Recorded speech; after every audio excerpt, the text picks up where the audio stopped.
going on here in chat about what could be influenced in terms of average versus PB. The seeding after the bracket stage actually was seeded by your best time in the bracket stage, not by PB. So that does come into effect for sure in terms of who you match up against, who you don't match up against. So we have kicked off here. We got g3rd0 and zer0rush here on the bottom screen. We've got Christos and Darkminddemon on the top. I'm going to need everybody's help. It's going to be hard for me to keep track of 4 different runners. I'm going to miss some things. I apologize for that, but that's just part of soloing something like this. Hopefully Emo Saru will be coming in shortly, but until then, I'm going to be doing my best here. Hopefully we're going to see some exciting things going on. I don't want to miss anything. You don't want to miss anything, so we're just going to do our best here. Kicking off here, runners going into escape. We're going to have to go pick up Princess Zelda, and then the game's over. It's only like a 3-minute long game. So that's pretty exciting. But actually, I guess there's other maidens and other people that we have to rescue and other things that are happening. There's a pig on the loose, a lot of things going down. So that actually is not true. There's actually like an hour and a half of game here. So that's really exciting. But the escape, a bit of everybody's kind of bane. Any runner who runs this game has to run it over and over again. Because obviously, it's, every time you reset and start this game, you got to do this part. So, a lot of pumping going on here. That's some speed tech going on with the movement that these runners will be doing at a fairly optimal level. So we'll see if there's any difference in the mashing abilities of these runners to be able to get their link to move a little faster than the other links. But I assume we're going to see some pretty close escapes here, probably 555s or so, depending on RNG with enemies, and head on over to get our first pendant in Eastern. Real exciting part of this tournament is that this is single elimination, so we have 2 really good runners that will be going home after this matchup here. So really crazy. No second chances here in the Link to the Past tournament. You are out. So we will see what happens here. Some interesting strats there on the first blue guard to get a double spin in on him, get that key quickly, and push him down to the bottom of the screen. You can see from all the different runners. Here we're going to be heading to get our boomerang, which is a useful item for grabbing keys and grabbing different items, hitting switches. So worth picking up here. Not needed to beat the game, but still pretty useful item. And we need to grab this key anyways.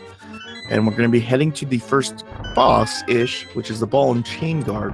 He does a lot of damage. These runners only have 3 hearts. He does 1 hit of damage per hit. So we'll see if anybody has issues with him. I assume we will not see any pot strats from any of these runners, but you never know. So let's see. 4 runners doing the same fight here. Oh, we got a pot strat here from g3rd0. The others going all for slashes. And you can see that the time difference is not very much. g3rd0's basically at the same pace as them as well. You really have to get your slashes optimally in on that ball and chain guard in order to get that kill faster than you would with using a pot. But the pot is a little bit safer. Nobody really taking much damage. zer0rush down 1 heart, so everybody's good to go for the rest of the escape. While we're waiting through this escape, which again, not the most exciting part of the run, I want to hear from chat. What are you guys most excited about in the run? What are you worried about? What teams are you rooting for? What people? What is going on out there? What are y'all thinking? I'm nervous. There's just so many good runners here. It's gonna be crazy to see somebody's whole tournament on the line here against other very good runners. Very stressful. Okay, and we're going to be heading to the second half of Escape, which has a lot of RNG in terms of the ropes and the rats movement, which can cost a little bit of time. So we'll see kind of who comes out ahead going into Eastern. We'll also see if anybody decides to grab the Sank Heart, which is a safety to get an extra heart. It helps a lot, especially in the Helmasaur fight and some other fights down the road. Greenham putting out a good point into the universe. I'm hyped for the end of Light World. I feel like every speedrunner is just hoping to get to Dark World. in any of their attempts. But these runners have no choice, no resets. They're gonna do Dark World, which is a good thing, I think. You want to see some Death Mountain RNG. Union Tower, BK, and Tile Room.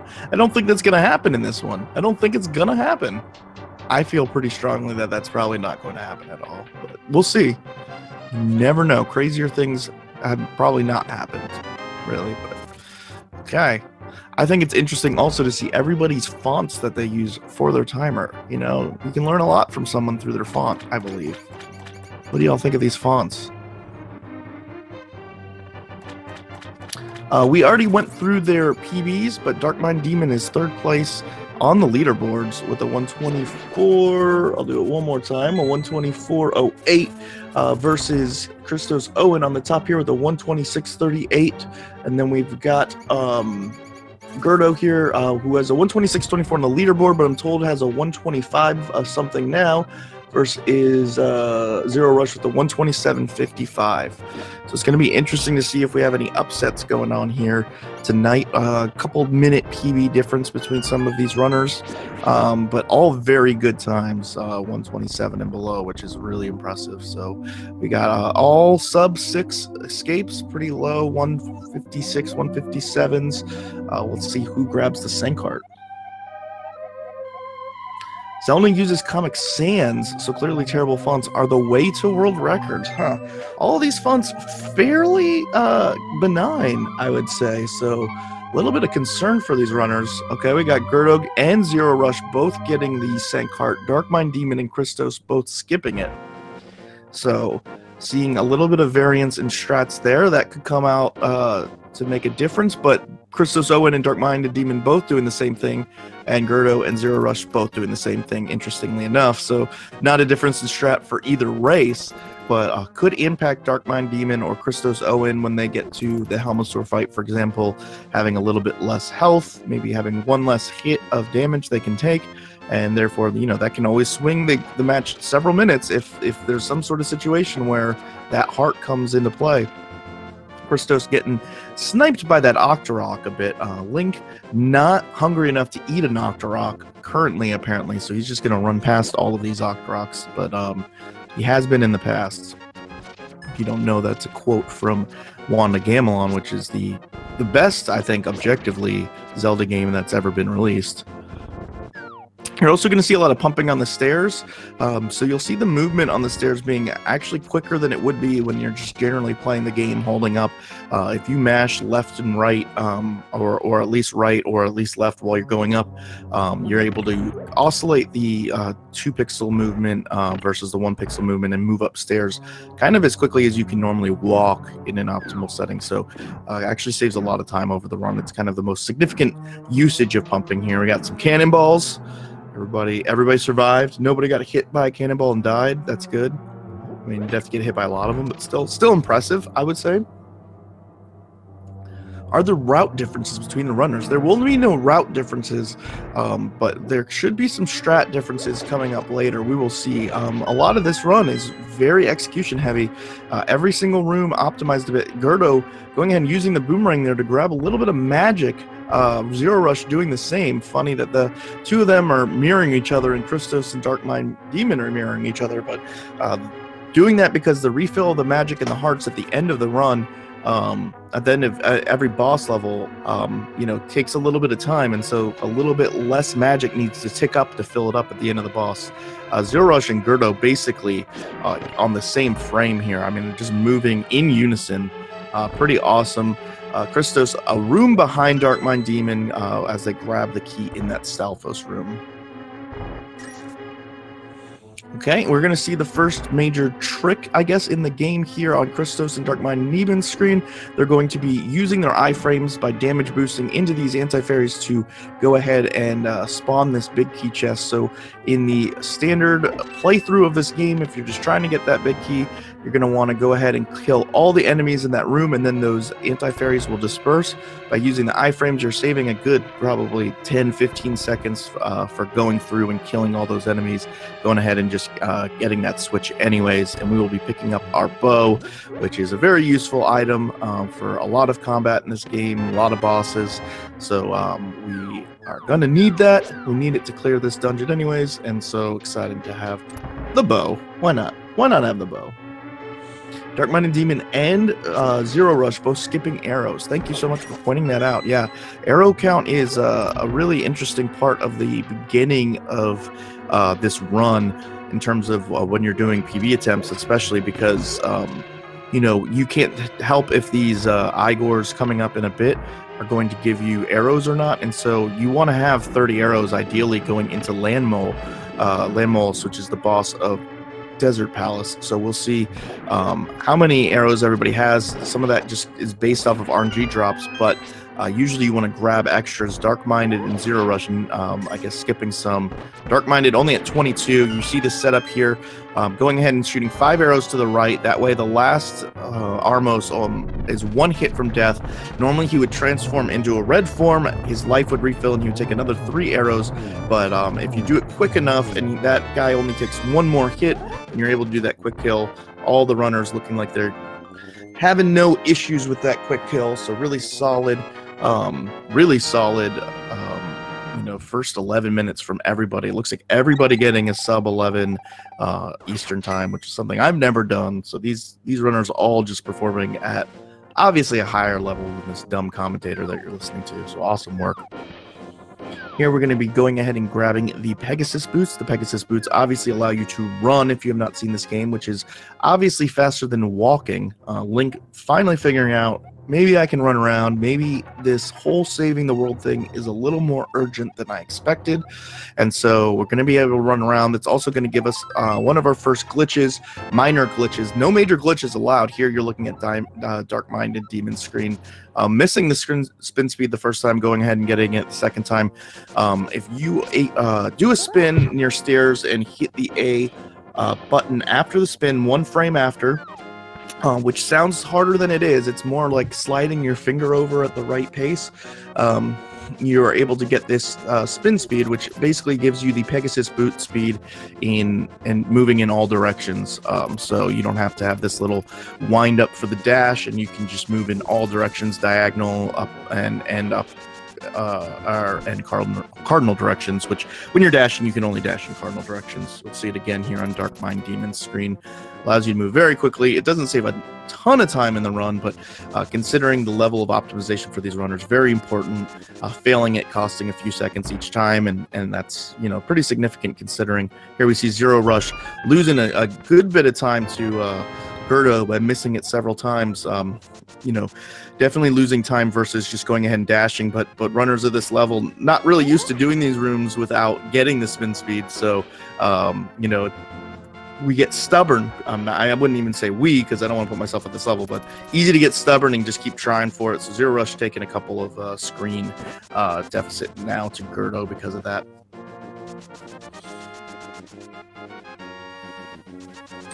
So now we are heading on our way to Desert Palace. This is our second pendant dungeon. A very difficult boss that causes a lot of RNG. Probably the first real differentiating point? Differentiating point? Is that a thing? I don't know what I'm saying, but probably one of the bigger points in the run that in the beginning that'll start to differentiate these runners between one another, especially based on RNG. The first phase of landmalls can get set up and you can get a certain amount of arrows in them, hopefully, although they're still random in terms of their movement, but their spawn points are set. After that, their spawn points aren't set, their movement isn't set, and so it's very much a boss that is focused on your ability to react to all the different types of patterns and hopefully optimize them the best you can. So we'll see how they how this goes here for any of these runners. RNG could basically cause a bit of a separation, as they've all been pretty much a couple rooms from each other so far.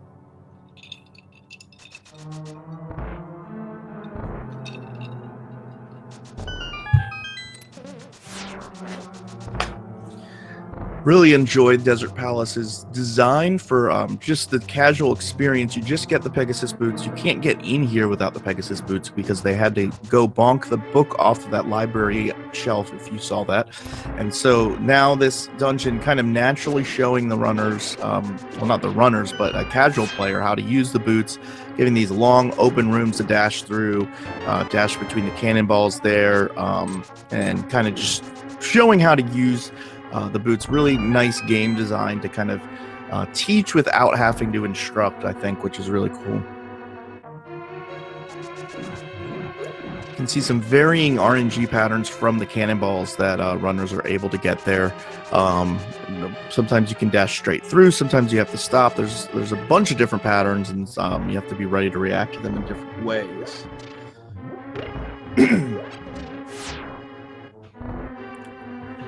In a minute here, we will be seeing the land moles fight. If you are a fan of Rando or another type of Link to the Past, run, you might be used to seeing different weapons used on Lammo. He's very weak to the fire rod. Silver arrows hits him in one hit, but we're going to be using standard arrows. Each land mole needs 4 arrows to kill, or 8 slashes. So we will see if we are able to pull off some quick cycles. I'm going to need your help, chat. Everybody, keep an eye on these runners. Let's see if we can keep track of how many cycles each is. It's going to be hard for me. I got 2 eyes. I got 4 runners. I'm going to try my best. But, a 3 to 4 cycle is probably what these runners are shooting for. Anything higher than that, they will be probably not happy with what happens. But again, a lot of RNG affecting this. So this is kind of one of the bigger points of the run that's going to start separating out these runs.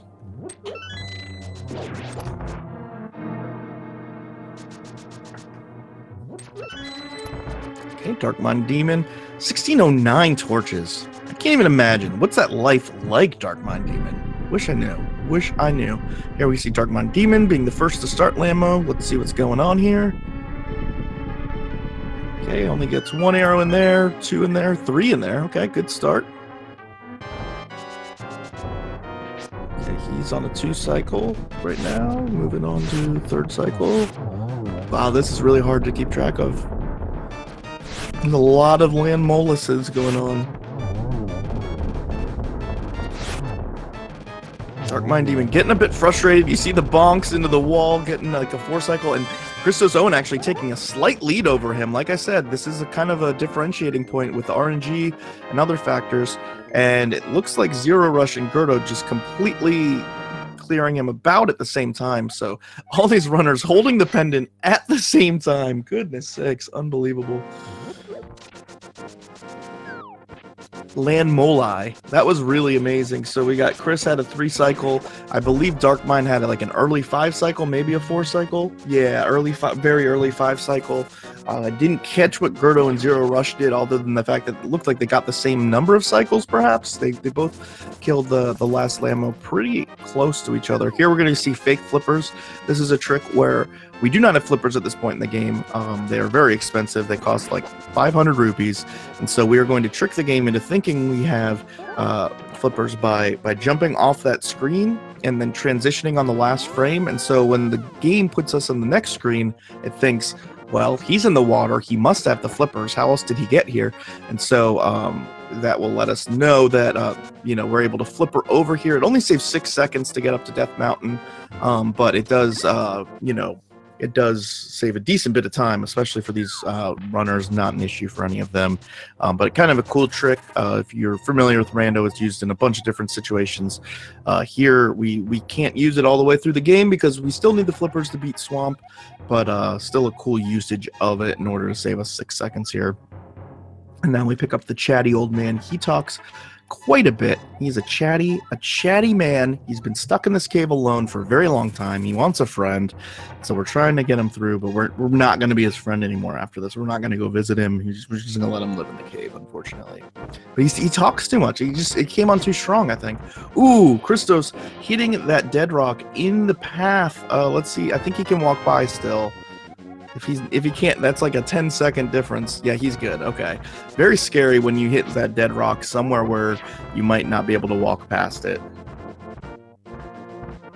Heading on our way to Hera, which is pretty tricky dungeon. It's not super difficult per se, but the mistakes in Hera are quite punishing. If you fall down some floors, if you get knocked off by Moldorm, that can be a good 20-30 second time loss, which is the biggest kind of time loss that we're going to see could see any of these runners get up to this point. So it's kind of a big frustration point. It's a big reset point for a lot of runners, just because it's easy to, once you make a mistake like that, go ahead, I'm going to redo this. Most of this run up to this point fairly consistent, so I'm going to go ahead and restart. So unfortunately, these runners obviously will not get that chance. So we'll see if anybody makes any of those types of mistakes, falling on Moldorm, you know, maybe messing up a bomb jump, which I would be very surprised by, but you never know. Something like that could cost somebody a decent bit of time. But yeah, all these runners fairly close. Both of these races really close as well. I mean, we're going to see all 4 runners in the tile room at the same time, so no runners making any real major mistakes so far. The only things I've noticed, and again, only 2 eyes, 4 runners, Darkminddemon getting a 5 cycle, which is probably pretty out of character for him, considering he has a 124.08 or something. He's the 3rd best runner of this game in terms of PB. I saw zer0rush miss a couple of spin speeds and keep retrying. Outside of that, I really haven't noticed many major differences, all just minor little tech issues. Darkminddemon and ChristosOwen racing on the top, I think about a second apart. zer0rush and g3rd0 here on the bottom. Let's see, probably about 2 seconds apart. So these races are very, very tight. Unbelievable.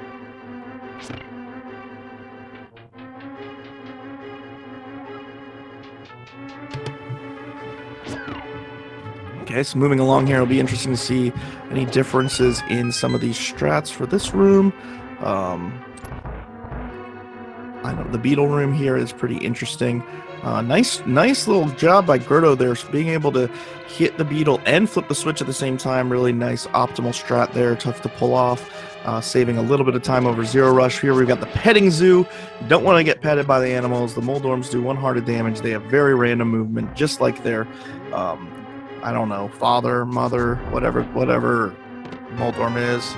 And bomb jumps across. That's one of the first of many bomb jumps, not considered a major glitch. It's kind of a mechanic with the game, although clearly not intended to get over there. But fairly easy. The first bomb jump, very easy. Ooh, g3rd0 taking a hit from the what is that? Dodongo there. Everybody heading into a very high RNG boss here. We'll see how everybody pulls it off. Christos and Darkmind down to 1 heart or 2 hearts apiece. Should be fine, but if they take a hit, they're maybe going to be feeling a little stress. And doing the more optimal strats of slashes here versus dashing in the earlier stages, you know, can be a bit risky, but is a lot quicker, little safer to dash through. Oh, and zer0rush taking a death. Where did zer0rush take the death? So hard to keep track of 4 runners. And as we said, something here in Hera can often differentiate these runners from each other. Unfortunately, zer0rush taking a death somewhere. If somebody can let me know, I don't know if it was on Moldorm or like one of the dongos on the way to Moldorm, but a really costly death. Probably going to cost him a minute and a half. And that is really unfortunate. You do not have room for a mistake like that versus a runner like g3rd0. These runners just too top of level here, and that just really hurts. He died on Moldorm. Okay, thank you. Again, I apologize. You know, normally races with 2 races going on, and four runners are commentated by 3 people. So I'm only one man here trying to keep up with all this action. Unfortunately, you know, missed that death. Really stinks for zer0rush. That's going to be quite the deficit to make up. You know, that's a much bigger difference than blue balls are going to end up being or anything like that. So, really unfortunate from him. But going ahead, rallying, killing off Moldorm here. There's plenty of mistakes and other things that could happen down the road for him to, you know, catch up some of that time between him and g3rd0, but definitely a big factor in this race so far, differentiating g3rd0 from zer0rush. We'll see g3rd0 grabbing this Master Sword here at 23:52. I'll keep an eye and see how far behind zer0rush is, and maybe kind of discuss when he might be able to make up that time.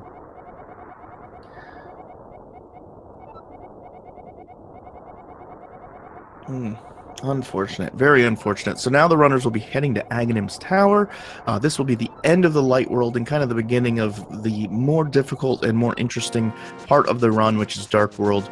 But we do have our biggest RNG factor to the run here, which is Aghanim. Aghanim is a boss that, unfortunately, the shots that you're able to reflect back at him are randomized. So you will see cycles where the first cycle is always an energy shot, then the next 3 attacks will either be a blue ball or an energy shot. It's a 50-50 chance of one or the other, and if you get a blue ball, you are unable to do damage. That's a 6-second time loss, plus whatever, you know, number of cycles you're adding up, etc. So you can see a pretty decent difference between the runners. I'm hoping Christos and Darkminddemon get fairly similar blue balls. You know, this has been a tight race between them, and so you don't want to see somebody losing a ton of time. Where is...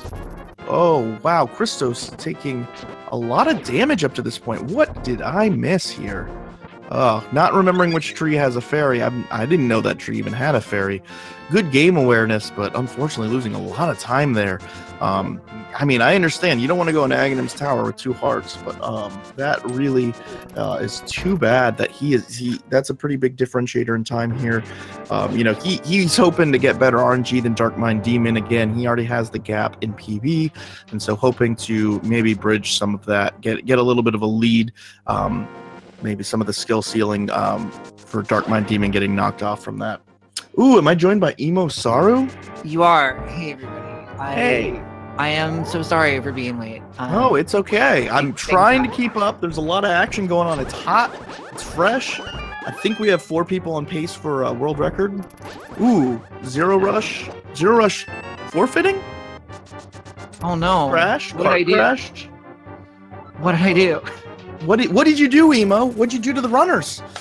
zer0rush is either playing... He's either in the water, deep in the water with Link, with the fake flippers. Whoa. Oh, my. We're getting some code. We're getting some code from... I don't know. Maybe that means something. Maybe that's like Scientology or something. We're supposed to read into it and learn something. I don't know. Some sort of random numbers here, Emo. What did you do? I don't know. I don't know what I did. I certainly definitely did not hack the SD to SNES. Zero to cards. include weird numbers. Cart crashed. I've never heard of an SD2 SNES cart crashing. I don't. That is know pretty that incredible, actually. I own an SD SNES. I use it every day. I've never had it crash, so it's very strange. We'll try and keep up to date with what's going on there. But we got all the rest of these runners going deep into Aghanim. So, did you get to see the game run? You want me to give you the cliff notes? You know, unfortunately, I wasn't able to check out the beginning of the run. So if you've got the cliff notes, that would be amazing. Sure. So zer0rush accidentally took a death to Moldorm. Real unfortunate. All the runners were really close up to that point. Christos actually was down to 2 hearts on the way to Aghanim's Tower, which I kind of missed what happened trying to keep up with all the action. And he was able to bonk to get a fairy, but kind of lost a lot of time trying to figure out which tree to bonk. But they've been all really close most of this run. zer0rush taking the big death in Hera, unfortunately. But it looks like, I'm guessing he is forfeiting. Oh, there's a bad squirrel, I guess, that really hecked ChristosOwen up here. But, you know, now we're at blue balls, the great differentiator. Let's see, Darkminddemon getting a blue ball here on the top right. Another blue ball, so giving room for Christos to catch up here. So this is going to be pretty much a very tight race going into Dark World, which is what you want to see. Unfortunately, it looks like our bottom race may have been decided in Light World, which is... Never want to see that. Yeah, never fun. But I think the real question here is, how many times does zer0rush have to hover the first room in Turtle Rock in order to actually win the race? I think Can he hover the first room before the rest of the race is over? Yeah, I mean, we might be witnessing the birth of epic hovering here. Unfortunately, it looks like we're probably not witnessing that. Okay. Oh, Christos getting hecked by a squirrel. He had the spin speed. Oh man, I cannot believe I missed that. The squirrel was right there blocking his path. He couldn't sword it because he was in spin speed. and it just like he went to the right trying to avoid it, and it hit him 3 times. Wow. Good lord. I hate to see that. I'm watching the clip over and over again, and it hurts every time I see it. They literally were leaving at the exact same time, and then that just hecked him. Looks like they're both getting pretty bad luck here. g3rd0 actually in the lead among the 3. Went into the fight considerably behind, and both of them, Darkminddemon and Christos, finishing off Aghanim like in the same moment. So it looked like they both. How many did they get? I mean, that had to have been at least 5. It looked like a fair number to me. Unfortunately, I didn't have the count because I was watching Chris get bodied by that squirrel. Yeah. But which was absolutely epic. Yeah, that was a. I feel bad. I mean, I feel like a bad commentator. I missed it. I was trying to keep up with all the action, but that was unbelievable. You know, a lot of the tournament events, there's zer0rush dying to Moldorm, and then Christos just getting hecked by a squirrel, but still keeping pace with Darkminddemon, which is no easy task. So pretty amazing. Yeah, this is a shockingly close race. I mean, we're really, what is it, like 2.5, 3 seconds difference at this point, tops. Absolutely. In the top race. I mean, and the bottom race was within that same amount of seconds until zer0rush died to Moldorm. Unfortunately, it looks like zer0rush having a cart crash. I think that means he's going to have to take the loss. I haven't heard anything from anybody weighing in on that, if they're going to retry or anything, but I'm assuming that means g3rd0 is going to be moving on. Unfortunately, he did have a pretty sizable lead with the death to Moldorm as is, but you never know what could have happened the last hour, so you hate to see something like that go down. So unfortunate for zer0rush. I feel for him for sure. Yeah, you never want to go out that way. This is one of those things where, flashcards are incredible, but there's software on there, and stuff happens. I kind of want to go, I happen to know a Discord where Akari is active, and I kind of want to go ask him what that is and show him the clip. Yeah, very strange. I've had an SNES for a few years, and I've never seen something like that for myself or anybody else doing using it. So very strange. Here we are in Palace of Darkness, our first Dark World dungeon.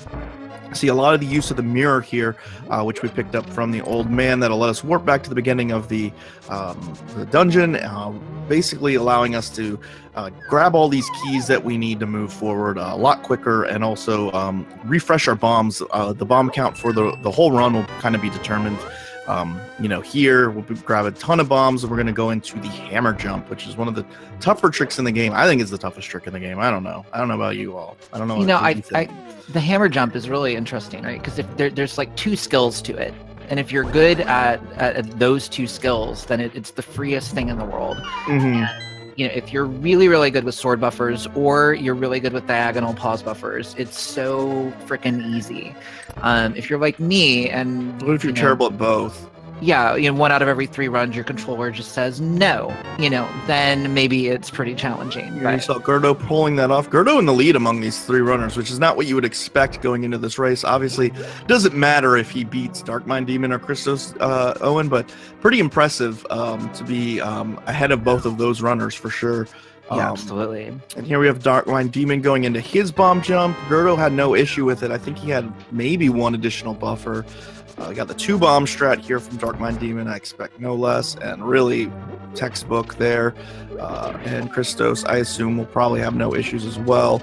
Gonna add an additional buffer there, and good to go. So really, honestly, all 3 of them just showing why they are still in the tournament, and I am no longer in the tournament. Just real awesome right there. I could not have said that better myself.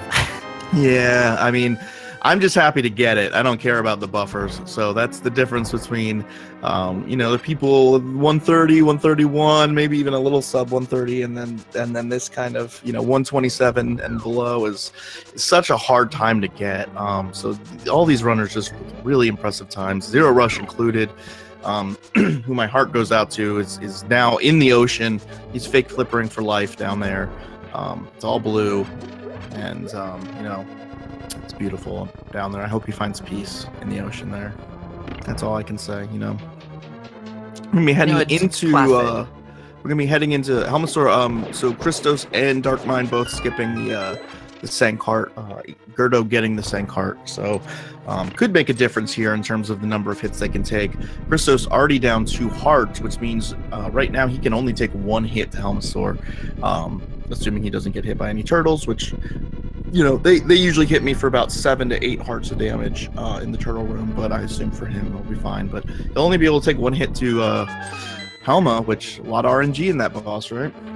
Yeah, absolutely. Those fireballs in particular can be really, really brutal. Yeah, most of the rest of his attacks are pretty dodgeable, but when you get the really bad fireball RNG plus the really bad tail RNG, plus he wants to pin you on the bottom wall, you know, he can be a real pain in the butt. And kind of g3rd0 taking advantage of a despawn there. When you break off the mask after 17 hammer hits, it creates 9 sprites to come off, and if there are the fireballs on the screen, which, as Emo said, are very difficult to dodge, especially if he's doing other attacks as well, that's kind of his most frustrating attack.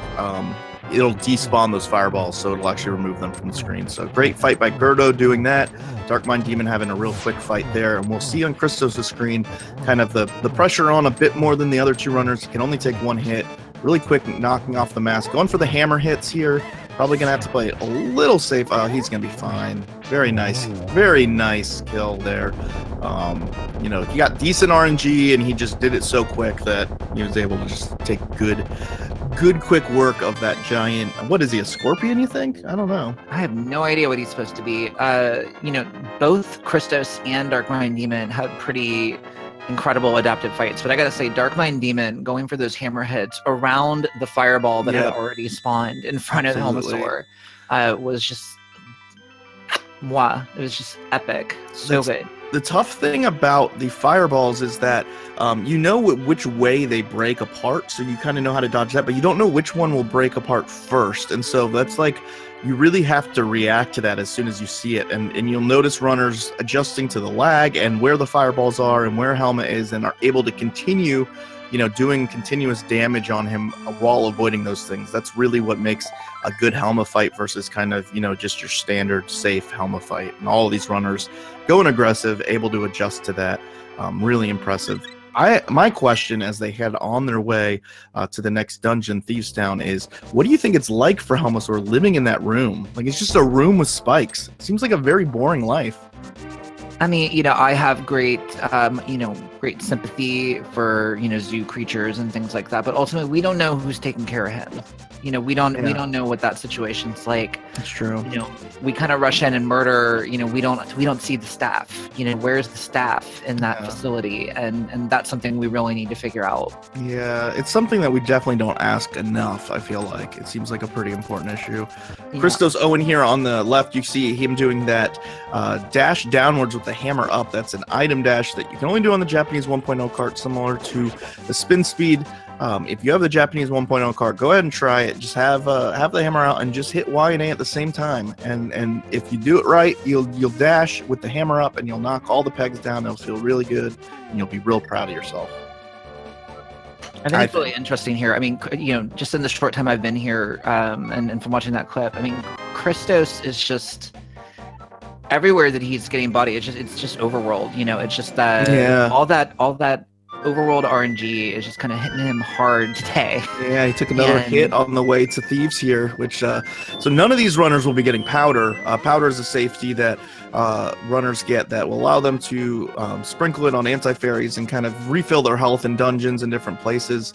It's kind of the last safety most people drop, and when you don't drop that, or when you do drop that, you know, the overworld damage really does make a big difference, because you don't really get a nice place to refill your health during these dungeons, so even the overworld damage, you know, carries over into the next boss and such. So you don't want to see somebody going to Aghanim's Tower down to 2 hearts like Christos was, now going into Thieves Town down 2 hearts. Yeah, just kind of getting hecked by the RNG of the game, unfortunately. You know, but still keeping pace with Darkminddemon, which is an impressive task for sure. Absolutely. I think it'll be really interesting to see whether, maybe his luck starts to turn a few dungeons from now. All the dungeons we've done so far, if you play well, losing a few seconds and not having beams aside, which Christos did unfortunately have to deal with, pod's pretty relatively safe if you play really well. When we start getting into Misery Mire, that's where the rubber kind of hits the road. Yeah. And if Chris is still dealing with this really heinous overworld RNG, that could be pretty tough for him to deal with, so we'll have to see what goes on there. Now, he has gotten a bit better RNG than Darkminddemon in a few parts. So land mode, Darkmind actually had a 5-cycle, early 5-cycle, which is not what he's going for, obviously, at his level. And Christos, I believe, had a 3-cycle or 4-cycle. Also, Christos, Very I think, nice. getting less blue balls. So that's been part of his ability to keep up. But again, Darkminddemon, just executing at a very high level. That's what makes him the 3rd best PB in the game, is this consistency and ability to do that. So Christos keeping pace. He's going to need to find some way to make up this like 20-30 seconds at some point here. Yeah, it looks like there's a 23 difference in entries pointed out by chat. So decent lead, but nothing that can't be overcome for sure. There's so much stuff coming in late. And as you said, when you start getting to Misery, Turtle Rock, Ganon's Tower, there's a lot of things that, that RNG and that execution can really punish you a lot more in those places than other places. So yeah, we could see it's unlikely, but if a runner, flubbed an arrow shot on Ice Armos, that can eat up a fair chunk of that time. There's so many ways to lose time in the back third of this game that anything could happen at this point. Yeah, g3rd0's last race actually was the last race I commentated. He won by 10 seconds. It was a thriller, real exciting. Now beating zer0rush due to the hardware glitch, but also was in the lead and is ahead of Darkminddemon. So kind of proud of g3rd0 here. He's been he's punching above his weight ahead of Darkminddemon. He's got to feel good about his prospects going forward. So that's kind of exciting. Absolutely. I think every once in a while you get the run, and he may very well be, on the run right now. Yeah, if you're curious where these brackets are going next, so g3rd0 with the win here will be facing Andy, who Andy of Allegiance fame and randomizer fame, might open some extra chests, not realizing he's playing MMG, but always a crowd favorite. So that'll be a really fun matchup to see. And then the winner of this will be playing the winner of Void versus TGH, which is another really good match. So we're getting to the nitty gritty. It's really exciting to see like these top runners have to compete against each other. It's it comes down to so much less time than this person's using this strat, this person's using another strat. These runners are using the optimal strats. They're good at the game, like the best at the game, and you never know what's going to differentiate people in these races now. And it's win or go home. And there's no loser bracket. There's no second chances. So. Oh, here we got g3rd0 on the blind fight. Do you want to talk a bit about the blind script? You probably know it better than I do, for sure. Did you guys know that blind is a scripted fight? The blind fight here, unlike most fights in the game, is completely scripted. And so if the runners do the exact same thing every time, it will go the exact same way. Darkminddemon getting an excellent blind fight, by the way. And the reason I say that is that he was able to get that phase 3 cleaned up incredibly quickly, with blind being off to the left of the light patch. If you see that, same with g3rd0, left of the light patch, which is what you want to see. Yeah, both of those runners getting excellent fights. Hopefully Chris can follow suit.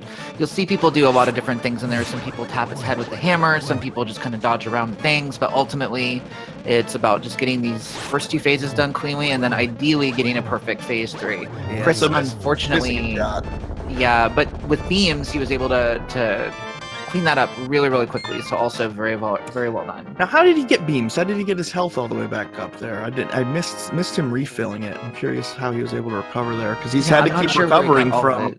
He had to be creative on his way to Aghanim and bonk a tree that had a fairy in it. Well, he did have to try 4 trees, but I was not aware there was even a fairy on that screen. So really nice game knowledge from him. Bonking a tree that had a fairy in it on the way to Aghanim that I've never seen before, and I watch a lot of Link to the Past. So you know, his game knowledge is helping him, you know, refill his health and stay on top of things, which is good. Here we're heading on kind of our little shopping spree before we head into Skull Woods. We're going to pick up this frog and turn him in. We're going to get Tempered Sword, which is not required to beat the game, but does make the game a lot faster due to, well, just fighting Ganon alone, let alone every enemy, every boss up to this point. So it's going to basically double our damage. It's real important. Also picking up 2 300 rupee chests, which will allow us to buy the flippers from the Zora on the way to Ice Palace, allows us to beat Swamp Palace. So some just kind of needed work here, and then heading to Skull Woods, which not my favorite dungeon, I'm going to be honest with you, Emo. You know, Skullwoods can be a fun dungeon, but there's a lot of opportunities to lose time there. There are a few really finicky rooms. You know, the first one being this room where we're going to be pulling statues around and messing with these gibdos, these mummies, and it can be really fun or really terrifying, depending on the RNG you get and your comfort level. But I'm expecting to see pretty confident absolutely pretty confident versions of that room from all of these runners. Doing the optimal strat, though, like we said, in terms of kind of Christos's overworld RNG, is that, you know, you can do the optimal strat in the Gibdo room and still at least get hit once, you know, and that's 2 hearts of damage every time you get hit by a Gibdo. So a real easy way to lose health, which again with no powder makes you know, kind of a pressure point for that dungeon, and not my favorite. Ooh, Christos, additional warps, doing the a little too far out of the door, trying to set up this warp, and had to warp back and forth an additional time. That loses a decent chunk of time. So kind of an unfortunate error for Christos, something he probably hasn't done in a very long time. Hopefully not going on tilt a little bit here with some of the mistakes, getting frustrated, but you know, I think a runner of his caliber, he should be able to just, you know, pick himself up. Here we got Darkminddemon. Yep, you can see some of the RNG differences here, doing a really good job of reacting to it, making sure he didn't take any damage there, but definitely not as fast as he probably would have liked it. But you know, if you don't take damage in that room, I think you're good to go. Yeah, no, we gotta jump back for a second here. Okay. Because we were discussing other very important stuff, but it's worth noting that Darkminddemon today has to be the winner in our hearts and minds, if not in the game. Okay. Ultimately, because he both went for and got Fence Dash. Oh, g3rd0 may in fact have gone for it, got a little bit cold feet, wasn't sure if he got the initial setup, stopped his dash to avoid the bonk, but Darkminddemon all the way through, and that's what I'm always looking for out of every I got Fence Dash in my last run of the tournament. I think I got like a 140 something though, so that was the only thing I did right. Christos having, you know, I mean, again, it's a moral victory when you yeah, get Fence Dash. Having a really nice Gibdo room there. Darkminddemon actually failing the first try at the bomb jump in Skull Woods, which is a very easy bomb jump. Kind of a surprise to see him mess that up. He did go with the bonkless strat, but still kind of surprising to see. And we, you know, just giving Christos a little bit more time to catch up from that mistake, getting the Tempered Sword. Getting that terrible Fire Snake RNG though. That is the worst. I hate that. Yeah, you'd like to be able to, when you're heading to the second half of Skullwoods, be able to just go ahead and key dash your way to the top of the first room, but unfortunately the Fire Snake decides whether or not he or she blocks your way. I don't know what the Fire Snake is, but you know, it's nice to be able to get that key dash, but sometimes it just gets in your way. You take damage, you can't get all the way up there in time. There's just a lot of RNG to this dungeon and a lot of tight execution. Here we got Moth. Did you know that Moth does not take damage when it hits the spikes? Should I give a very detailed explanation about damage classes and? Sure, if you want to. Let's not say we didn't. But very nice kill by Darkmind, though. That was, I mean, that you might have missed it, but he just fought a boss there. He did. So both g3rd0 and Darkminddemon actually had really great fights from what I saw, but you know, this is one of those things where there's a lot of little details that don't even come across super well on restreams like this, what our runners are doing here by and large, and Darkminddemon got, is going for a dash up against Mothula into that top block. And if you do it just right with the right timing, you can actually get 2 full strength Tempered Sword hits off on him during that time, at which point it's just 2 quick slashes to clean him up. And if you get good RNG and you do it properly, then none of the spikes will even start moving before you kill him. And it's very satisfying, but most importantly, very, very fast. And if you're good at so I missed whether g3rd0 went for the extra flute to get the new tech set up in Ice Palace. Oh, I don't even know about that. Yeah, so it's a very minor. It's a very minor time save. Unfortunately, without audio on either him or Darkminddemon, we're not going to know if they went for it until they get into Ice Palace. But by doing an extra flute before transitioning off the screen from Link's house there, after jumping down north, we actually clear out and reset to a useful value the altitude variable, which is at the heart of the new Misery Mire tech that you may be aware of. So when we get into Ice Palace, if in fact they did that, they will have the option to Fire Rod the Freezor without having to wait at all. It's a huge, very impactful time save that saves 4 frames.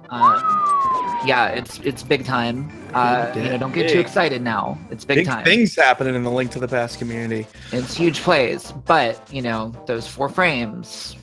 I'll let you know. I don't think I'm ever gonna go for that. The best thing, I go for it because it's 100% free. I like 100% free. Yeah, it allows me to make a big deal about something that's incredibly easy, and that's usually the strats that I like. But is it going to throw off my splits? Because then it's like, oh, well, I had to do an extra flute here, so now this split I'm losing. It is I don't know if that's worth it for the 4 frames. And so you might have to clear that gold. It's pretty. It's a substantial change. So do you feel like this 500 rupees for the flippers is a good deal or not? Because we can't beat the game without them, right? So they kind of have us over a barrel here. I think it's highway robbery. I scuba dive. I've bought flippers. They don't cost 500 rupees. How many rupees do you have? Do you actually have rupees instead of tradable currency? No, but I feel like there's a conversion rate. I can look at time spent acquiring. Not so much for Link, but that guy kept his 300 rupees. Both of those people kept 300 rupees in a chest. To keep your money in a treasure chest. True. You spent a lot of time going and collecting that. That's I'm gonna have to Google a conversion rate. It does seem like we also, we did steal all the money to get it, so it really cost us nothing, right? We're pretty much a thief. Yeah, we've been killing, zoo creatures more or less in the back of these dungeons. We're stealing money from the townsfolk. Really, we're not a good person in this game. It's pretty dark. Yeah, so we're just kind of getting a bit of our own medicine back here. We're getting extorted from the money we stole, so I don't know. Very interesting. Ice Palace, a pretty important dungeon, kind of ramping up the difficulty here. A lot of interesting tricks. We've got another bomb jump that's very key. The most important bomb jump, when you just consider the amount of time it saves, probably several minutes, I would think, right? Oh, absolutely. Dungeon. The bomb jump that we do in Ice Palace literally skips 2/3 of the dungeon. Yeah. So it's pretty huge. Yeah, Thieves Town's bomb skip saving us like a good 45 seconds. The other bomb jumps all saving maybe 10-15 seconds, but this one saving minutes of when we're supposed to be going or not going. So pretty interesting piece of tech that everybody definitely has to learn. If you're going to learn one bomb jump, you want to learn the game, you got to learn that one. But also pretty difficult boss fight and a lot of interesting stuff going on. So, what are we looking for here? We got the bomb jump here on g3rd0's screen. Yep, and nails it first try. So both g3rd0 and Darkminddemon actually missed the 2 bomb setup in the room before. Yeah. So they'd have to go manually hit the switch. g3rd0 actually had a really, really great bomb jump. Darkminddemon having a little bit of trouble getting himself lined up there, kind of missed his initial, fast setup and had to work it a little bit. Giving a few seconds back to Christos. Those things add up over time.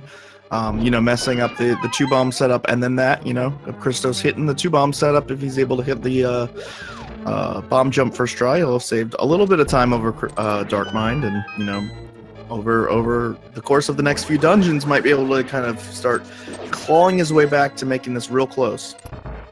Yeah, absolutely. I mean, again, we're even at the maximum length of this time gap, this is not an insurmountable lead by any stretch of the imagination. It's really one mistake in a late game dungeon can put this pretty darn close again. So absolutely.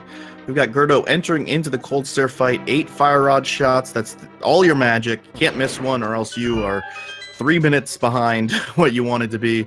And pretty nice job. He did let the puffs get loose there, but cleaned it up really well. He did an interesting spin strat there, actually. And g3rd0 having a really solid run so far, honestly. 5407 pendant catch, or crystal catch. Darkminddemon going ahead and using some dashes and spins there. Really, really nice cold stare. Yeah, basically made that boss look like it was not difficult at all. Yeah, I think he got the strat that g3rd0 might have actually been going for. g3rd0 ended up having to do a slash at the end to clean up as things got a little bit loose. Yeah, it seemed like he didn't get his dash in, g3rd0. Yeah. Darkminddemon getting the pretty much ideal situation there, one dash poke and then a double spin on them to clean up the fight. And it was really, really clean, super duper nice. Let's see what strat Chris goes for. So Chris going for 6 slashes. This is a strat that I do. This is a little bit scary right now, but he cleans it up and makes it happen. Losing a little time to the other runners, but if he had gotten hit by one of those puffs, 3 hearts, they do 4 hearts of damage.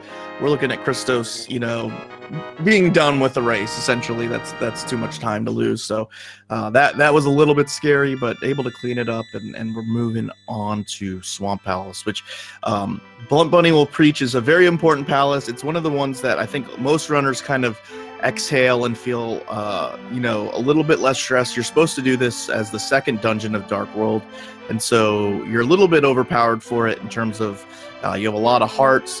Nothing does a lot of damage in this dungeon, so it's easy to kind of skate by and miss some small time saves. There's a lot of really just small room optimizations, a lot of RNG with enemy movement that can kind of add up here. Yeah, Swamp Palace is absolutely death by 1,000 cuts. You just kind of bleed small amounts of time when you're not, really on your game in that dungeon. But yeah, chat, by the way, saying that g3rd0 at present is minus 18 on his PB. The last time I had looked a little bit earlier, he was minus 8. And wow. That is a sick pace, especially at this level. Absolutely. He's in a pretty clear lead over Christos and Darkminddemon, which is real impressive, considering the gap between him and Darkminddemon is a minute or 2 in PB, and possibly on PB watch here, which is kind of crazy for somebody at this level in a tournament setting. There's so much RNG in this game to grind out that if he's executing at that kind of level, I want to see it. Hopefully that'd be great. Yeah, absolutely. So here we are just doing a lot of flooding things. Again, Link, maybe not a good guy, just vandalizing the place. I don't know. I don't know what's going on here, but it doesn't seem ethical. I don't know. Yeah, I want to see the game, where we're playing the Moblin Grunt, just having to... I gotta go to work again today and deal with Link. Like he's just wreaking havoc throughout Hyrule. It's not even an action game. It's like a visual novel. It's his working depression and wow, and just everything. It's just it's a rough life. That's a very different take on the Link to the Past, or the Zelda universe. I would definitely say. It's 2018, the gaming public demands creativity, and I think the world is ready for the hot Moblin-centric visual novel genre. I think it's time to come out. It's also a dating sim. I don't know if I mentioned that. But yeah, there's fun for the whole family. I think it could definitely. First of all, I don't know how many dating sims you're playing with your family. That seems like an interesting thing. But also, I think people want this. I think you're definitely right. I think it's time. The world is ready. That's all I'm saying. The world is ready. So here we're going to be heading into basically getting a bunch of keys. We're flooding, swimming to the left. We got to go grab the big key. Then we got to go back. A lot of backtracking, a lot of moving around. Fairly annoying dungeon. If you've done randomizer or actually just casually played the game, the dungeon does have you know, a lot of rooms to it. And this, I would say that this probably is what most emulates an actual playthrough of a dungeon. Most of the other dungeons we've been skipping very large segments of, but there's, you know, you kind of have to do most of this dungeon outside of, you know, not just getting a couple chests, but almost every room you're visiting. And so there's literally one room in this dungeon that we're actually able to skip. Yeah. And so it's really, you know, we do it, you know, and nobody likes it, but we do it.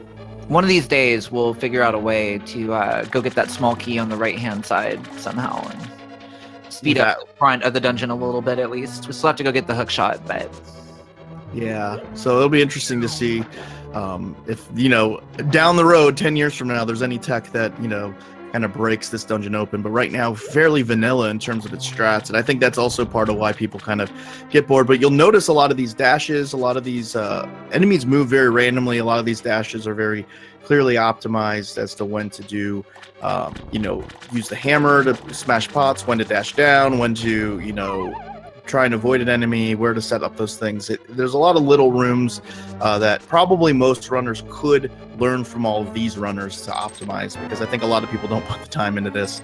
We'll see one of the few glitches, quote unquote, that we do there, Darkminddemon, using you know, the hook dash to the statue that kind of puts you in a state that you're able to lift that skull pot without actually, you know, with the statue on top of it, which saves a little bit of time.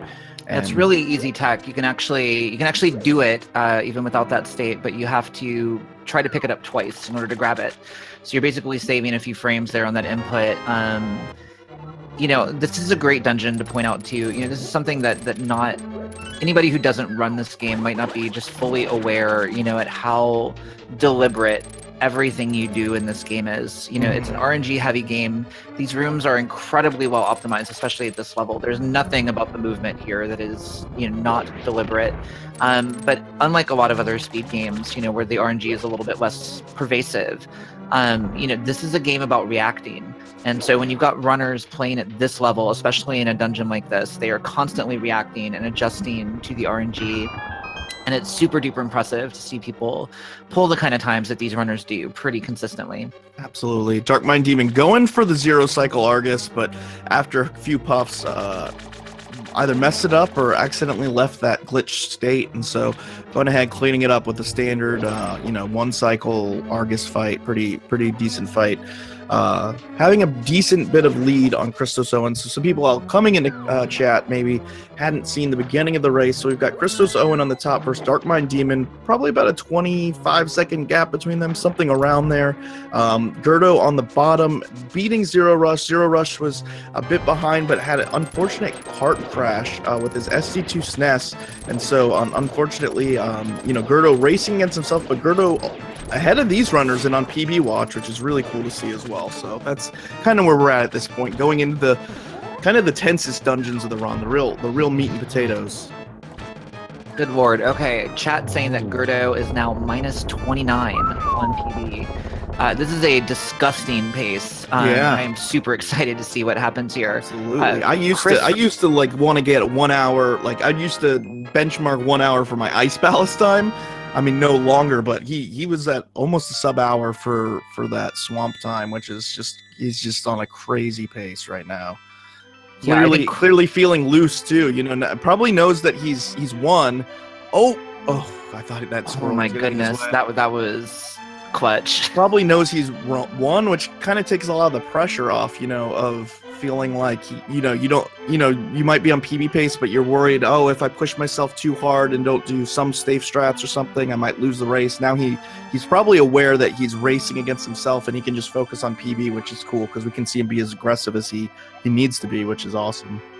Yeah, so g3rd0 unfortunately taking a heart of damage here. So he might, if he opts to get Ice Rod right now after this, he may stand a chance of getting a heart off of a crab over there. Ideally, you're going into Misery Mire with sword beams. That may not be in the cards for him right now. So he is going to go get Ice Rod right now. He's checking the bush.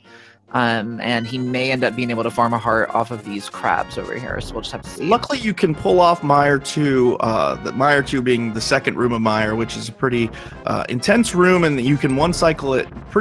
Runners of this level one-cycle it pretty much every time. Sword beams are really useful, but you can do it with the fire rod as well, and I wouldn't be surprised if he's able to pull that off. Absolutely. Unfortunately, fortunately, he did get a heart from, actually, I think from a bush guard. Wow. Rather unfortunately. It's in the cards for him, maybe, though. The way this run's going, you know, something goes wrong, and then the game's just handing it right back to him. So, you know, maybe this is one of those destined runs, you know, one of those PB destined runs. Let's hope. I'm gonna knock on wood right now, because I don't want to jinx him. But for sure. Chris actually also took a heart of damage going up Death Mountain, but was able to find the bush fairy there right after the warp. So some really smart and handsome runners will actually go and do this shopping trip in different orders so that they can be guaranteed to have full hearts for Mire 2. You know, I'm not going to name names, and you know, some people would say it's not optimal, but I prefer to not have to deal with this nonsense. So, you know, I got to tell you, I'm a traitor to your cause because I actually just recently switched. Oh man, I know. That's disappointing. Yeah, Chris and the squirrel's not getting along today, for sure. For sure. He's had some interesting run-ins. Let's see how did their Mire 2s go? I just completely missed it. I'm a bad commentator. I'm sorry, fam. From what I saw, they were all pretty good. Yeah. If they have sword beams, they should be.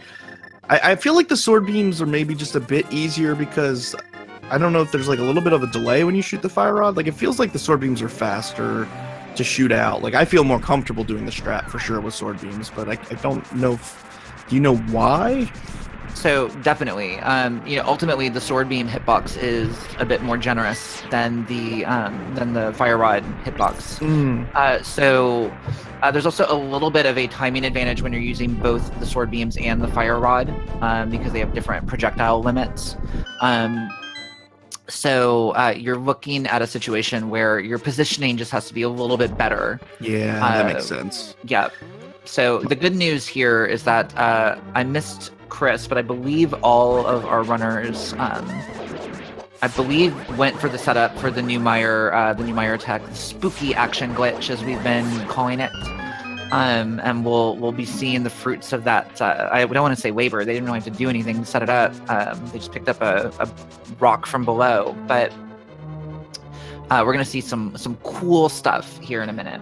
Christos missing that that one cycle Mire 2, unfortunately. One thing that you may have missed just a second ago, Darkminddemon kind of getting a bit close and friendly with that bomb slug, was close to hitting it, and that would have been pretty devastating because I think it does 4 hearts of damage. Yeah, we are in the part of the game where actually almost everything does a lot of damage. Does a lot of damage. So yeah, and if he had gotten hit by that, he'd be in real interesting state. You know, you want to have at least, I would say, 7 hearts for Vidi. Is that what the goal is? Is it 6 or 7? So optimally, I think you lose either 4 or 5 hearts during the fight.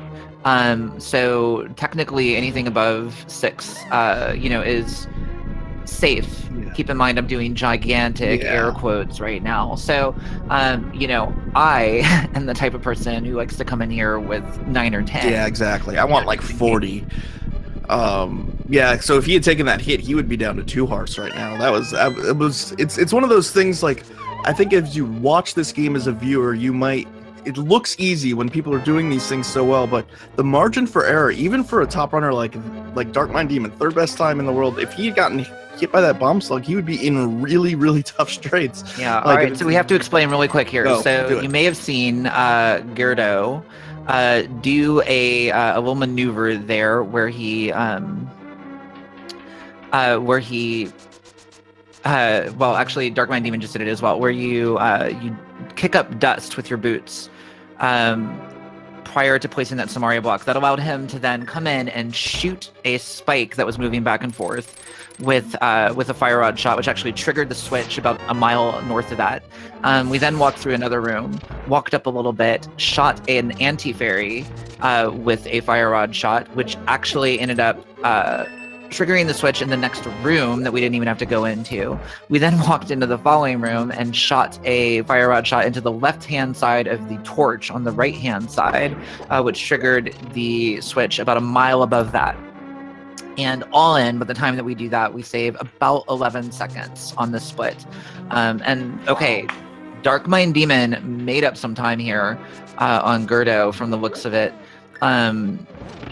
They are very, very close at this point. Two very nice Vidi fights there. 11 seconds. Wow, I really need to learn this new tech if it's at 11 seconds, because holy heck, that's a lot of time.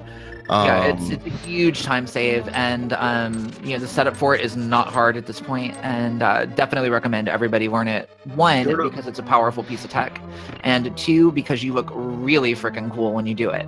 Absolutely. g3rd0 apparently minus 25 to his PB, so the PB hype is real. Question for Emo as Christos goes into the Vidi fight: is a Hyrule mile the same as my mile, or is it a different type of mile? No, I mean, it's kind of like metric, you know. Yeah, it's unfortunately it's a whole different system. These runners all making Vidi just look like nothing. I used to feel like Vidi was so easy, and like just lately, like it's just had my number. I've fallen apart. I've lost my edge against Vidi. These runners all doing what we call the WQ strats, doing 3 spins and finishing off the last couple eyeballs, and really nice kills by all 3 of them, actually. So heading to Turtle Rock, which is a pretty tough dungeon, I would say. Would you say it's a tough dungeon, especially without powder? Turtle Rock can be a tough dungeon. You know, this is one of those things where your execution and your preparedness to deal with some of the RNG in this dungeon is really going to determine whether this dungeon is one of the easier dungeons in the back part of the game, or whether it becomes a nightmare for you. Enemies here do a tremendous amount of damage. We are radically under-equipped relative to what the game expects at this point, armor-wise. So we are in a position where if you play really well, you'll actually come out of here with a ton of health and no big deal. One thing goes wrong and you're in a precarious position. One thing I wasn't able to point out earlier in the run with all 4 runners going is we've done a lot of manipulation up to this point to try and get a fairy drop in Turtle Rock. So in Aghanim's Tower, for example, there's some blue guards that we dashed through, so we didn't move up the drop window. You know, we were looking to see if the mini Helmasaur on the hammer jumps would drop a fairy, because there's a chance of that, the one that we have to kill. And so that's all to set up, hopefully getting a fairy some point in Turtle Rock, whether it be before or after the Chomp Room or other things. So that's how highly optimized this game is, and that's kind of also part to what you're saying is if your execution up to this point has been good, if you're doing the right things, then you know, Turtle Rock can be very easy. But if something has gone south, it can be a real hairy situation. Yeah, so g3rd0 heading immediately into one of the first sort of, you know, big damage risk optimizations that we have in the dungeon here. And Darkminddemon going to be doing the same, which is actually intentionally taking a damage boost through those rollers to be able to dash down through the bottom of the room. It saves a few seconds over mirroring out, but puts you obviously at, you know, sort of constrained health. And if you're then going to end up having bad RNG in this Chain Chomp's room, which g3rd0 did not. You got very good RNG. Nice. Good execution there, using the iframes while pushing the block there to go ahead and not take 4 hearts of damage from the Chain Chomp there, moving on. So g3rd0 in a good shot. Got a heart from the Pokey, so probably has a fairy coming up soon too. Yeah, I just want to point out, Darkminddemon got the incredibad Chomp's RNG, but handled it like a champ, knew exactly what to do, and got out of there entirely clean. Very, very nice. It's almost like, as somebody with a 124.08 in this game, Darkminddemon is ready for anything to happen and is really good at the game. It's almost like that. I know. I'm really shocked, frankly. I was, you know, I assumed these times were free, but apparently not. Apparently you have to be good at the game. It's crazy. And that involves like investment, focus, and Darkminddemon getting the fairy and just saying, I don't need it. That is a bold move. Yeah, he just doesn't even care. He's just like, I'm good enough at this game that this whole fairy manipulation drop thing, I don't need to worry about that. So just going ahead and moving on through the dungeon. He's only down 4 hearts. I can kind of understand, you know, if he had taken a hit to the chomps, he definitely would have grabbed that, but not taking the hit, you know, he's got plenty of health, so confident in his ability. Ooh, nice little punt here by Christos, and taking advantage again of bad RNG. g3rd0 just had kind of medium bad RNG there in the second big RNG pit in this dungeon, which is Pokies 2. There are actually 16 different possible patterns that those 2 Pokies can take, and a few of them are quite nice. One of them is ideal, and then a few of them are incredibly bad. I feel like and with those 16, like we need like a color system, like that was like chartreuse or something, you know? We need to be able to say like which pattern it was with a color. Yeah, the one I want at all times is cornflower blue. Oh, okay. Yeah, that's a good color. Like that's a good one. Okay, cornflower blue.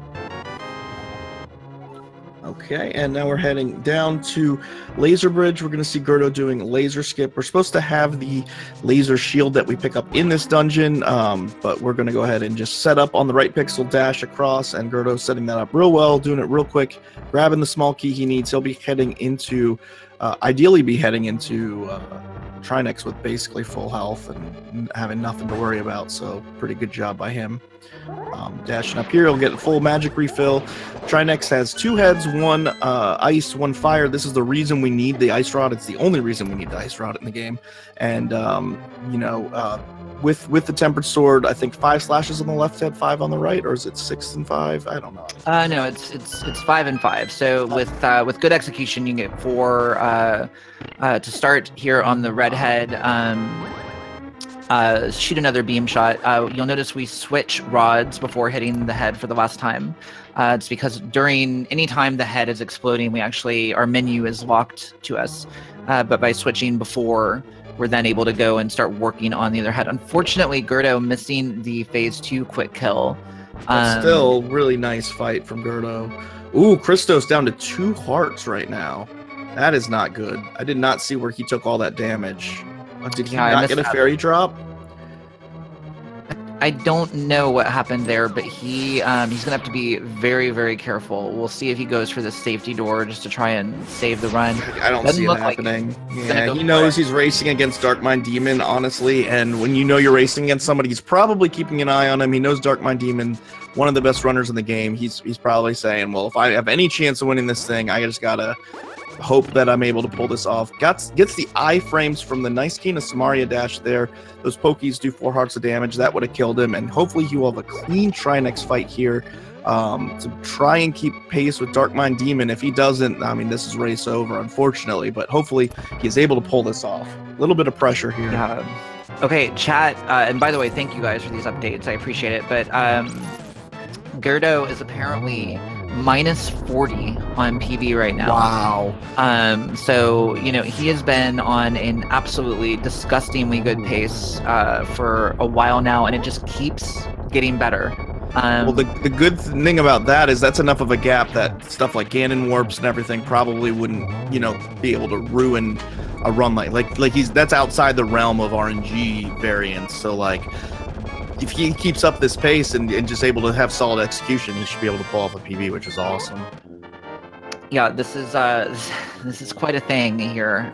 Christos clutched it out, so, you know, scary, especially on that second phase when you do that spin. If he's gonna, you know, you take a hit, he would have been dead there with only the 3 hearts. Doing a really good job cleaning that up, staying within striking range of Darkminddemon, but Darkminddemon's really pulled ahead by a decent chunk of time. I don't know what the exact number is. We could keep an eye on that, but it looked like he entered about 1702. And then g3rd0 just, I mean, ahead of Darkminddemon by a couple rooms, just, I mean, on a tear. Yeah, I mean, this is really, really amazing to watch. You know, we've had so many tournament PBs already, but you know, a lot of that has been in the newer segments of the player population. Somebody with a time in this range getting potentially a PB in the tournament is pretty freaking awesome, and this is really, really cool to watch right now.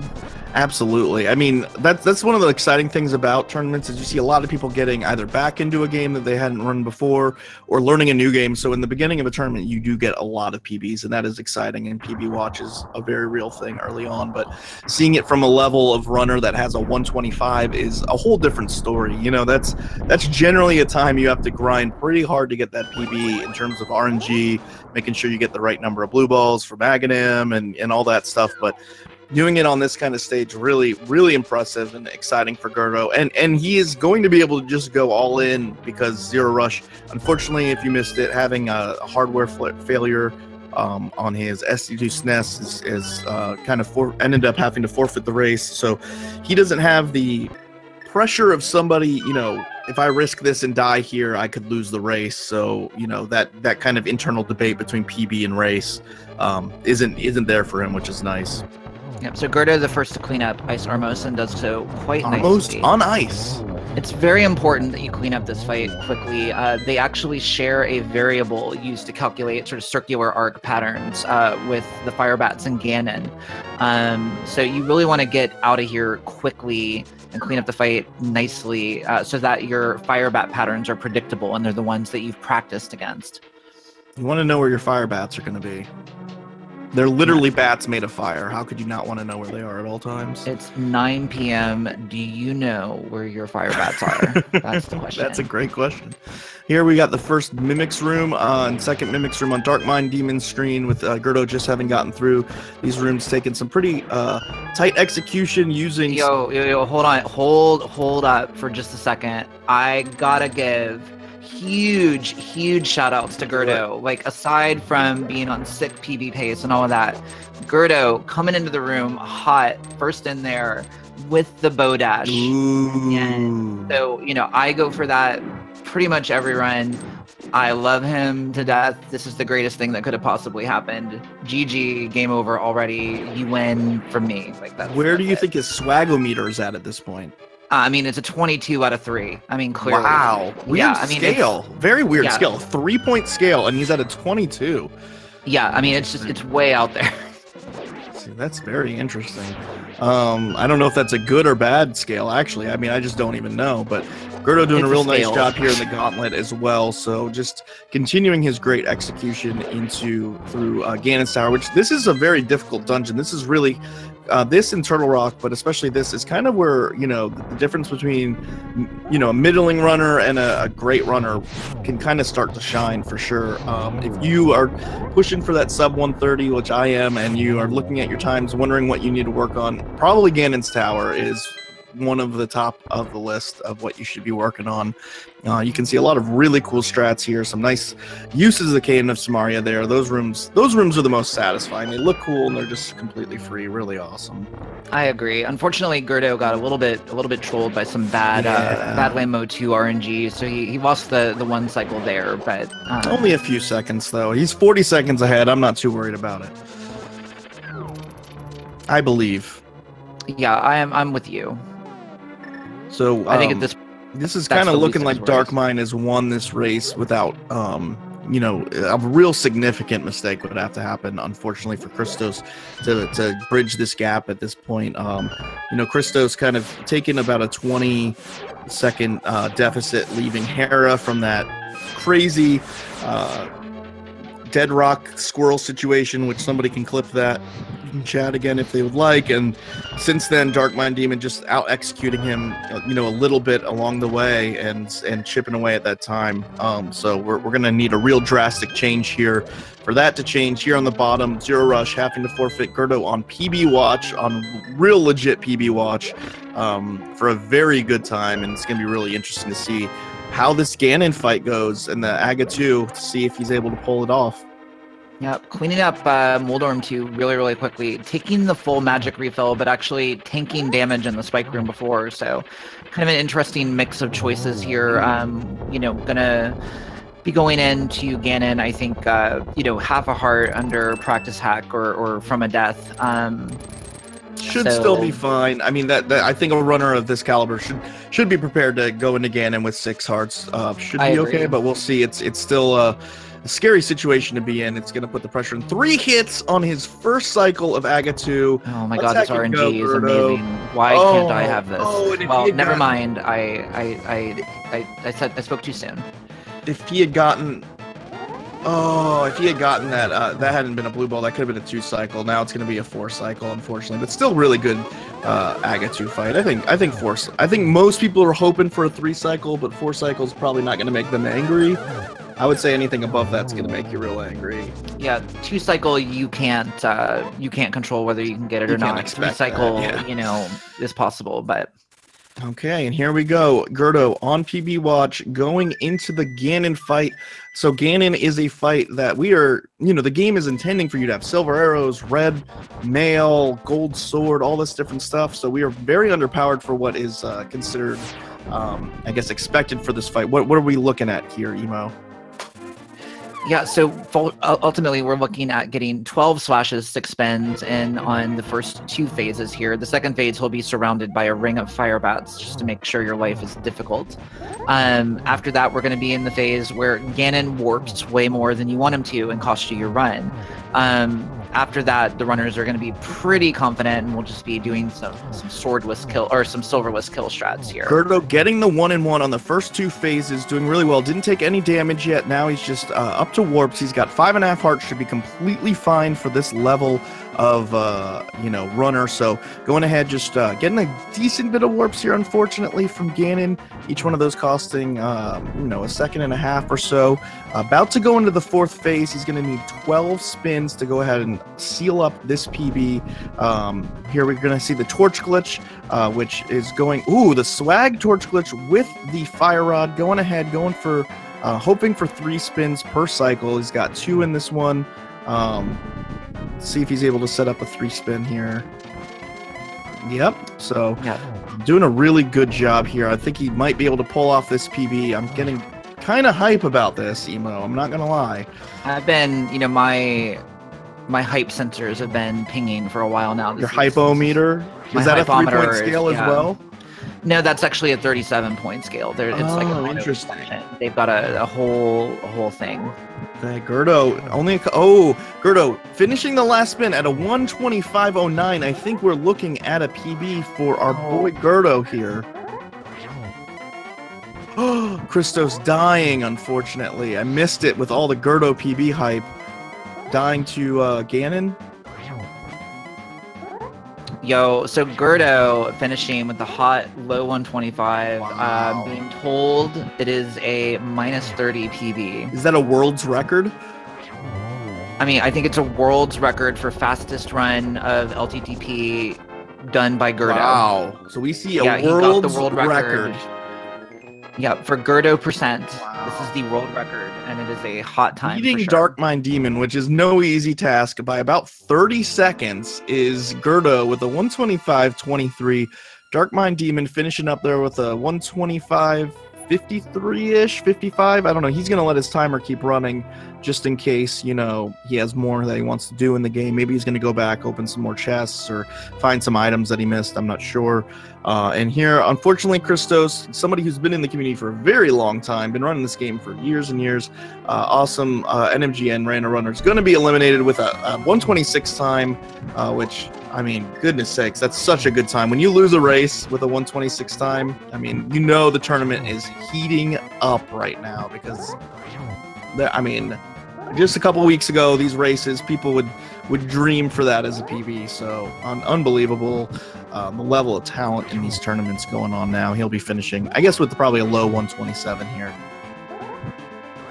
g3rd0 ending up with 3 gold splits on the run too. Oh my gosh, it's crazy.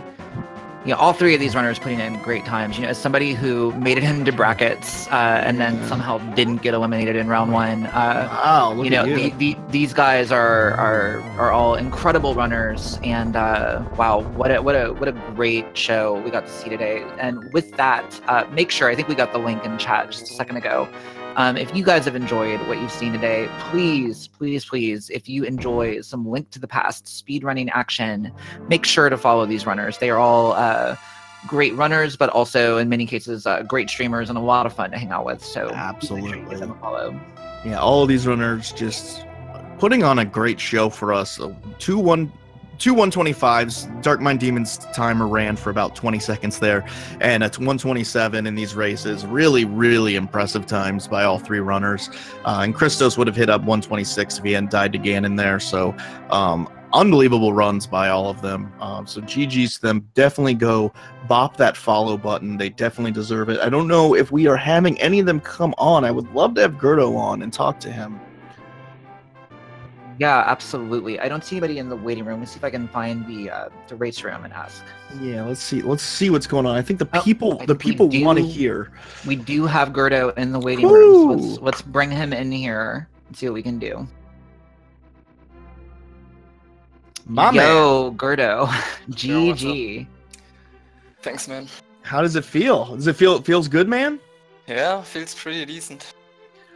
g3rd0, I commentated your last race. I had a blast. I had solo commentated. You were within 10 seconds of your last in your last race. It was a really exciting finish. I get to commentate you again, and here you go on a tear. 125.23. Unbelievable, dude. Yeah, but 0 blue balls, so I'm not sure if I will ever PB again. But welcome to my world. It's hard to PB when you have a 125.23. So that's what happens when you get good. What's it like being good?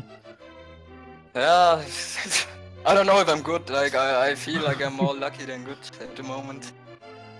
Unbelievable run. How did you feel? Did it help that you knew zer0rush had the hardware failure? You were kind of no longer in a race, and you kind of had the pressure off to be able to just kind of go aggressive and go all in on the PB attempts? Yeah, I'm not sure. Like I definitely felt less pressure, but I've said before that I actually feel like I play better when I'm under pressure. So I don't know if it helped me or not, but it was it definitely was an easier feeling for me, definitely. For sure. What were your highlights for the run? Like when did you know that you were possibly going to PB, and like when did the pressure start building? Obviously, because this is my old PB had my best like world ever, and this one had -9 on the like world. Oh wow. So that was pretty good. And then going into swamp, I was -18, and I knew that the swamp in my old PB was complete trash. So I saved 10 more seconds there, and from there on, it was like, if I don't do any major mistakes, this should be an easy PB. That's a big time save for Swamp Palace, for sure. Yeah.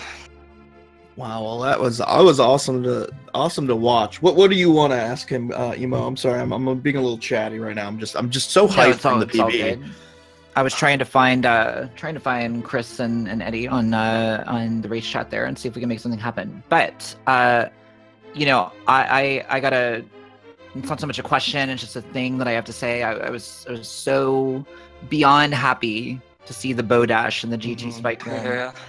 I've said before that I'll go for that in runs. Great. You know. Actually, specifically, Emo saying that on the hypometer, I think you were 22 out of 3. Yeah, it was pretty high. It was way up there. But I didn't go for the fence. Okay, so that was going to be my question, actually. I couldn't tell if you didn't go for it or if you kind of bailed on it after deciding maybe you didn't I just forgot to set it up, like it wasn't in my mind at all. And then I was dashing up already, and I was, oh wait, I should have gone for the for the fence dash here, but no, I didn't. So I had to stop pretty much. Well, I'll just say that was your low point of the run in Emo's eyes. Her heart was a little bit broken by the lack of the fence dash, and then all of a sudden she saw that bow dash, swagometer 22 out of 3. She was stoked. We were all stoked. The chat was keeping us up to date on the PB watch. Your splits. I guess you got 3 gold splits. You had your best light world of all time. Really, just kind of amazing run there. That just no major errors at all. You're going to be facing our boy Andy next round. How do you feel about that matchup? Did he already play Joe? I thought they still had to play. I'm not sure. Looking at the challenge, at least, he has moved on past Joe. Okay. Yeah. How do you feel about that matchup? He has a whole esports team behind him. He is sponsored. He's a big deal. He's big deal, Andy. Are you going to be able to take him down? I mean, with this PB, I should have a better PB than him, if I remember correctly. Wow. So I'm definitely not without a chance, Absolutely. Although I feel like he's probably more consistent than me, so it's gonna be a close match probably. The flip side is it's important to remember that one of his teammates is Patty, and so that's true. You know, that's a little bit of a disadvantage on Andy's side, so he's gonna have to work through that. There's a good chance he might open a lot of extra chests thinking it's rando. He may start just hovering for no reason. So there's a lot of things that could happen just to eliminate him out from that way. I think we just got our boy ChristosOwen in on the call. How you doing, buddy? Yo, what's up? I just want to say, Gerdo, well done, dude. That run. What a sick pace. Absolutely, yeah. Thanks, man. Congrats. I think the question everybody wants to know is, how do you feel about squirrels? I got so buddied.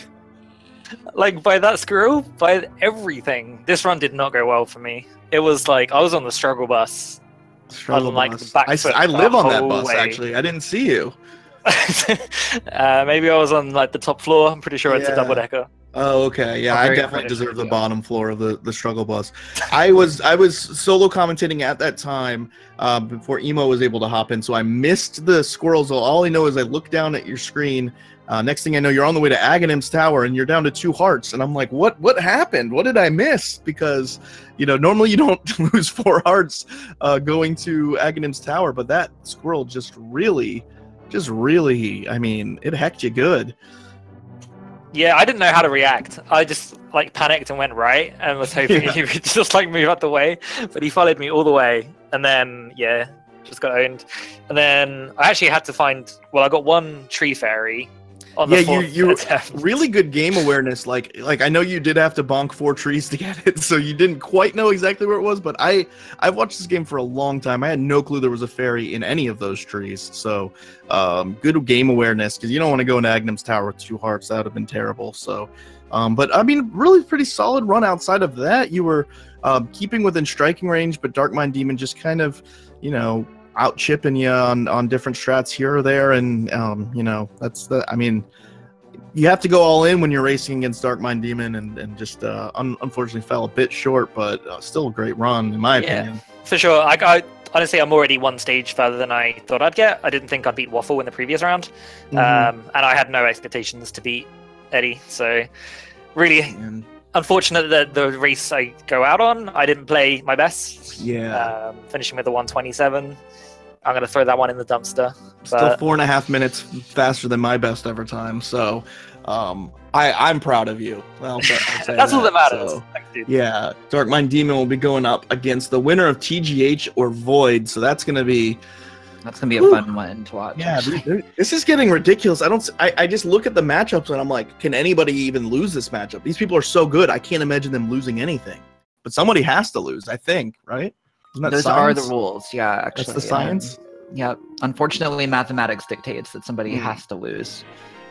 Unfortunately. I was hoping for a 4-way tie for world record going into this. That's what we asked for. We didn't quite get it, but I think we got a pretty good race outside of that. You know, g3rd0 getting the world's record for fastest time done by somebody named g3rd0. Really nice job on that. You know, really good job by both you and Darkminddemon. And, you know, watch out for squirrels. I don't know what the message is from this one. I mean, that's quite the clip. I don't know if you've gotten to rewatch it since there. People keep posting it in the chat, but it's pretty epic and painful. Any further questions? Emo, you got anything here? You know, I mean, honestly, I don't really have many questions. I mean, people have just lived this; it's fresh. But you know, what a frickin' race! You know, at the level you guys are playing at, you know, the degree of consistency that you bring, even in the face of some pretty heinous RNG, is something everybody should be proud of, and I certainly love watching it. So, thanks for doing it. It's super cool. Absolutely. Thanks, Emo. It was a great race. I'm real excited to see where this tournament shapes up. When you have the likes of people like Christos getting eliminated from the tournament, that's crazy. That means we're just, I mean, I don't even know how people get to this level. So I'm excited to watch it. I'm excited to see this Andy g3rd0 matchup. You know, the g3rd0 star is rising, I believe. You know, I think he might get a star on that street in California. What is that street? The Hollywood Walk of Fame. I mean, I think more importantly, he's going to end up on the ALTTP Walk of Fame, which contains, I believe, the top 10 times. I think that once this run gets approved, I think he's actually a top 10 time. Wow. That we just saw a top 10 time done live on the interwebs for your entertainment. So if you got to watch that for free, you got that fresh entertainment, you got to go bop that follow button, especially for g3rd0, but also for Christos, for Darkminddemon, and for zer0rush. You know, bummer for zer0rush having to forfeit with the hardware issue there. Really sad to see someone, you know, be this deep in the tournament and have something like that happen. So real disappointing. But I think it's safe to say he probably wouldn't have won this one with how well g3rd0 played. I don't think almost anybody would have beat g3rd0 on the run that he had. So GG's to all the runners. And do we know what we have coming up next? Let me check the speed gaming schedule. Oh, and bye, Christos. I'm sorry. I feel like we've been rude. I don't know how to say hello and goodbye in these chats. You know, I don't know the etiquette here. To be But fair, thank you so much for coming on to talk I'm g3rd0 gonna as well. talk to him about that later. Okay. Well, g3rd0, thank you so much for coming on as well to talk to us. We really appreciate it. It was a delight to see, and I'm sorry that you'll never get 0 blue balls again. But you know, you did it this time, and that's all that matters. Another rando race. For commentating. Yeah, so we're actually done on Speed Gaming 2 for a little while, but there is a Hat in Time tournament event coming up later tonight. I believe that right now, though, we do have a few things going on. On Sega Genesis Classics races have been going on. I don't know what that is, but kind of tickling my interest. I'm like, what is this going on here? It's a super cool event, actually, that's being brought to you together by Speed Gaming, and I believe Sega is in fact involved. So they've just released a new Classics collection of a lot of their Genesis era hits. People have been doing a lot of actually like blind runs. They're kind of like the old Nintendo World Championships, where you end up playing a stage from this game and a section of this game and stuff like that, and you're looking for high scores and times. So yeah, definitely check that out. That's going on Speed Gaming. They're playing Return of Shinobi right now, which is a game I grew up with as a kid. So kind of getting a little nostalgia feels going on here, watching that going on.